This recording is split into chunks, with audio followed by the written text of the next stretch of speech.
Breaking news પ્રધાનમંત્રી નરેન્દ્રભાઈ મોદીનો Netherland પ્રવાસ સૌરાષ્ટ્ર માટે વરદાન સાબિત થયો છે. સૌરાષ્ટ્રમાં મહાકાય કલ્પસર યોજના લાગુ કરવાના ઐતિહાસિક નિર્ણયને પૂર્વ મંત્રી બાવકુ ઉંદાડે હૃદયપૂર્વક વધાવ્યો છે.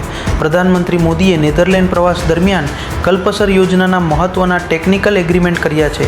1,57,000 કરોડના અધધ ખર્ચે સાકાર થનારી આ યોજનાથી ગુજરાતનો નકશો બદલાઈ જશે.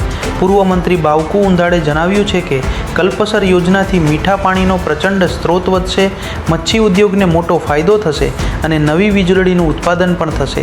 આ યોજનાના કારણે હવે આપણા ખેડૂતો વર્ષમાં 3 સિઝનનો પાક લઈ શકશે. એટલું જ નહીં, રોજગારી વધતા સ્થળાંતર કરી ગયેલા લોકો પરત ફરશે અને સમગ્ર જીવસૃષ્ટિને મોટો ફાયદો થશે. વર્ષોથી કલ્પસર યોજના લાગુ કરવા માટે સતત પત્રો પાઠવતા પૂર્વ મંત્રી બાવકુ ઉંદાડની વર્ષોની જહેમત આખરે ફળી છે. તેમણે પ્રધાનમંત્રી નરેન્દ્રભાઈ મોદીને ખાસ પત્ર પાઠવીને આ નિર્ણય બદલ બિરદાવ્યા છે. જુઓ પૂર્વ મંત્રી બાવકુ ઉંદાડનો આ ખાસ વિડીયો બાઇટ. અમરેલી જિલ્લાના તમામ સચોટ અને ઝડપી સમાચાર સૌથી પહેલાં મેળવવા માટે અમારી ચેનલને અત્યારે જ સબસ્ક્રાઈબ કરો. આપણા દેશના વડાપ્રધાન નરેન્દ્રભાઈ મોદી નેધરલેન્ડ ગયા અને નેધરલેન્ડના પ્રવાસ દરમિયાન જે આપણે સૌરાષ્ટ્રની જીવાદોરી સમાન જે કલ્પસર યોજના હતી એના ટેકનિકલ એગ્રીમેન્ટ કરી અને આ કલ્પસર યોજના 1,57,000 કરોડના ખર્ચે તૈયાર કરવાનો જે વડાપ્રધાને નિર્ણય લીધો એ બદલ હું ખૂબ આનંદ અને ખુશીની લાગણી વ્યક્ત કરું છું. કારણ કે સૌરાષ્ટ્રમાં જે ખાસ કરીને મોટા ભાગના ગામડાઓ ખાલી થઈ રહ્યા છે, સ્થળાંતર થઈ રહ્યા છે અને ત્યારે આ કલ્પસર યોજનાથી 10 લાખ હેક્ટર જમીનની અંદર પાણી આવશે, દુષ્કાળને કાયમી અલવિદા મળશે, 2 થી 3 પાક ખેડૂતો કરી શકે એવી આ યોજનાના સાકાર થતાં ખેડૂતોને પાણી મળશે. અને આ ઉપરાંત સૌરાષ્ટ્ર અને દક્ષિણ ગુજરાત અને મધ્ય ગુજરાતનું જે અંતર છે એ ઘટી જશે. નવી વીજળી પણ ખૂબ મોટા પ્રમાણમાં ઉત્પન્ન થશે. કલ્પસર યોજનામાં મીઠા પાણીનું જે સરોવર બનશે એમાં આ મીઠા પાણીની માછલીઓનો ઉદ્યોગ પણ મોટો થશે. અને સાથે સાથે જે આ રાજ્યમાં ભવિષ્યની અંદર જે સૌરાષ્ટ્રની અંદર જે મુશ્કેલીઓ જે ઊભી થવાની તૈયારીઓ હતી એને સંપૂર્ણ બ્રેક લાગશે. કારણ કે કલ્પસર યોજના છે જેનાથી જે સ્થળાંતર કરી ગયા છે એ લોકો પણ ખૂબ મોટી સંખ્યામાં પાછા રિટર્ન થશે. અને આ સાથે સાથે ઘણા એવા ઉદ્યોગ છે જેને પાણી જરૂર હોય તો એવા ઉદ્યોગો પણ આવશે.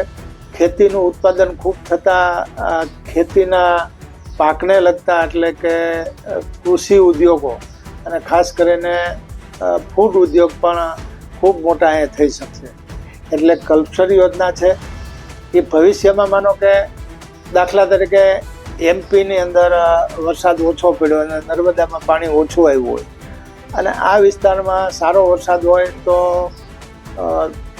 સૌરાષ્ટ્ર અને મધ્ય ગુજરાત ઉપરાંત પણ રાજ્યની અંદર પીવાનું પાણી ગમે ત્યાં પહોંચાડવું હોય તો પહોંચી શકે.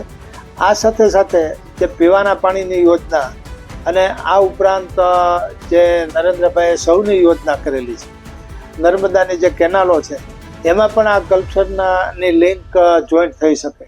એટલે કલ્પસર યોજનાથી સમગ્ર સૌરાષ્ટ્રના તમામ લોકો, પશુઓ, પ્રાણીઓ, પક્ષીઓ બધાને એક આખી જીવસૃષ્ટિને અહીંની જે જીવસૃષ્ટિ છે એને ખૂબ વેગ મળશે.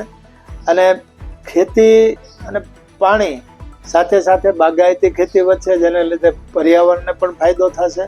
તમામ ક્ષેત્રે સૌરાષ્ટ્રમાં જે વિસ્તારમાં પાણી નથી પહોંચતું, જે નર્મદાનું પાણી છે એ ખાલી એક સૌરાષ્ટ્રના સુરેન્દ્રનગર જિલ્લો અને બોટાદ તાલુકો 2 વિસ્તારમાં જ પાણી પહોંચે છે.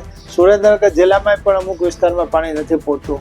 આ તમામ જગ્યાએ આ પાણી પહોંચાડવા માટેની ખૂબ સારી જ્યાં ગ્રેવિટી હશે ત્યાં ગ્રેવિટીથી, બાકી પમ્પિંગથી પાણી આપવાની આ યોજના ખૂબ સરસ આગળ વધવાની છે. એટલે મને આજે ખૂબ આનંદ અને ગૌરવ થાય છે કે દેશના વડાપ્રધાને આ યોજના માટે એમનો જે પોતાનો ડ્રીમ પ્રોજેક્ટ હતો એમ વર્ષોથી 1982થી મને પણ એમ હતું કે આપણે આ કલ્પસર યોજના ક્યારે થશે, ત્યારે નરેન્દ્રભાઈના હસ્તે આનો યશ મળવાનો હશે અને નરેન્દ્રભાઈએ ગુજરાત અને સૌરાષ્ટ્ર માટે ખૂબ સારો નિર્ણય લીધો, જેનાથી સમગ્ર ભારત દેશને પણ મોટો ફાયદો થવાનો.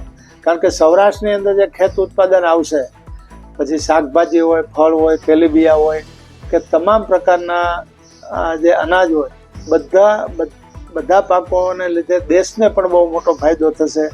અને આપણે જે અમુક વસ્તુઓ ને આપણે ઘટ પડતી હોય, માનો કે તેલની ઘટ પડતી હોય, કઠોળની ઘટ પડતી હોય, એ પણ આમાં પૂર્ત થઈ શકશે. એટલે ખેડૂત સમૃદ્ધ થશે, ગામડું સમૃદ્ધ થશે. ગામડાની અંદર રહેતો તમામ વર્ગ, કારીગર વર્ગ હોય, મજૂર વર્ગ હોય, તમામ વર્ગ સુખી થશે. અને સાથે સાથે દેશને પણ એક ગુજરાત છે એ પોતાનું ખેત ઉત્પાદનને સાથે નવા ઉદ્યોગોનું દેશ અને દુનિયાને પૂરું પાડી શકે એવી શક્તિ આખી ઊભી થશે.